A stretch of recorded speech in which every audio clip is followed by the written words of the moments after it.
2024 লোকসভা ভোটের প্রচার পর্ব চলাকালীন রাজ্যের মাননীয় মুখ্যমন্ত্রী প্রতি জনসভা থেকে ঘোষণা করতেন, পিএম আবাস যোজনা আবেদনকারীদের পাকা বাড়ি তৈরি করার টাকা কেন্দ্রীয় সরকার না দিলে রাজ্য সরকার 2024-এর ডিসেম্বর মাসের মধ্যে রাজ্য তার নিজের কোষাগার থেকে টাকা দেবে। সেই কথা অনুযায়ী দিল্লির মুখাপেক্ষী না থেকে বাংলা আবাস যোজনার টাকা নিজেদের কোষাগার থেকেই দিয়েছে রাজ্য সরকার।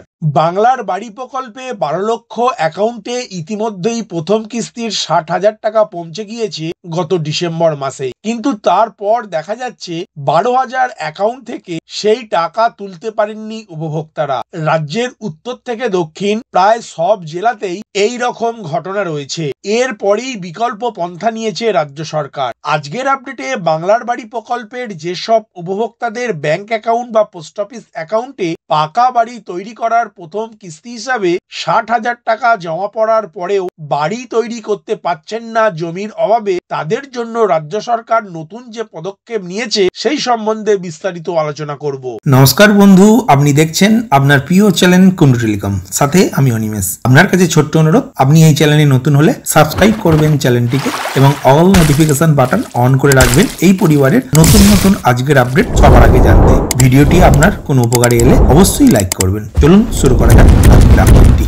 গত বছরের অক্টোবর থেকে বাড়ি বাড়ি সার্ভের কাজ শেষ হওয়ার পরে ডাব লিস্ট প্রকাশিত হয়। তারপরে রাজ্যের বিভিন্ন গ্রাম পঞ্চায়েতের গ্রাম সভাতে অভিযোগের শুনানির পরে ফাইনাল লিস্ট প্রকাশিত হয়। এই লিস্টের এলিজিবল তালিকায় থাকা ব্যক্তিদের পুনরায় যাচাইয়ের পরে গত বছরের 16 ডিসেম্বর থেকে 12 লক্ষ উপভোক্তাকে পাকা বাড়ি তৈরি করার জন্য ব্যাংক বা পোস্ট অফিস অ্যাকাউন্টে প্রথম কিস্তি হিসাবে 60,000 টাকা করে পাঠিয়েছে রাজ্য সরকার। কিন্তু এখন দেখা যাচ্ছে বাড়ি করার টাকা পেলেও তাদের কোনো জমি নেই। এই রকম পরিস্থিতিতে পড়া রাজ্যের 12,000 পরিবারের জন্য বিকল্প বন্দোবস্ত করতে জেলা প্রশাসনগুলিকে নির্দেশ দিয়েছে রাজ্য সরকার। ইতিমধ্যেই প্রায় সব জেলাই সেই কাজ শুরু করে দিয়েছে বলে নবান্ন সূত্রের খবর।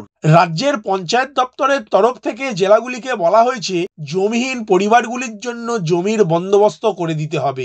এই প্রসঙ্গে রাজ্যের পঞ্চায়েত মন্ত্রী প্রদীপ মজুমদারের বক্তব্য, রাজ্যের 12 লক্ষ মানুষ বাংলা আবাস যোজনার টাকা পেয়েছে, তাদের মাত্র 1% এই ধরনের সমস্যায় পড়েছে। সরকার বিষয়টি জানার পরেই জেলাগুলিকে এই ব্যাপারে পদক্ষেপ করতে বলেছে। কিন্তু এখন প্রশ্ন হলো কিভাবে সরকার তাদের জমি দেবে। পঞ্চায়েত দপ্তরের তরফে এই প্রসঙ্গে বলা হয়েছে বিভিন্ন জেলায় রাজ্য সরকারের খাস জমি রয়েছে, সেখান থেকেই জমি বরাদ্দ করতে হবে।